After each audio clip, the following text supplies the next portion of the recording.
যে মানুষটি রাত-দিন মানুষের জন্য রক্তদাতার ব্যবস্থা করে দিত, আজ সে নিজেই জীবন যুদ্ধের কঠিন মোড়ে দাঁড়িয়ে আছে। একটি ফোন কল পেলেই ছুটে যেত, কারো রক্তের প্রয়োজন হলে নিজের স্বার্থের কথা চিন্তা না করে মানুষের পাশে দাঁড়াতো। অসংখ্য মানুষ তার মাধ্যমে বিনামূল্যে রক্তদাতা পেয়েছেন, ফিরে পেয়েছেন প্রিয়জনের জীবন। কিন্তু ভাগ্যের নির্মম পরিহাস, আজ সে নিজেই বাইক দুর্ঘটনায় গুরুতর আহত হয়ে হাসপাতালের 4 দেয়ালে বন্দী। তার চিকিৎসার জন্য অনেক টাকা প্রয়োজন। ভাইটির বাবা নেই, পারিবারিক আর্থিক অবস্থা অত্যন্ত দুর্বল। যে ভাইটি এতদিন মানুষের বিপদে পাশে দাঁড়াতো, আজ সে নিজেই আমাদের সহযোগিতার অপেক্ষায়। আপনার সামর্থ্য অনুযায়ী ছোট্ট একটি সহযোগিতা তার চিকিৎসার জন্য বড় সাহায্য হতে পারে।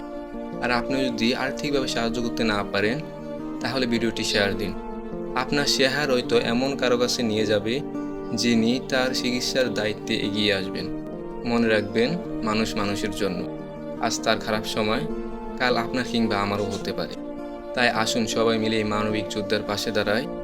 স্ক্রিনে থাকা বিকাশ পার্সোনাল নাম্বারের মাধ্যমে সহযোগিতার হাত বাড়ায়।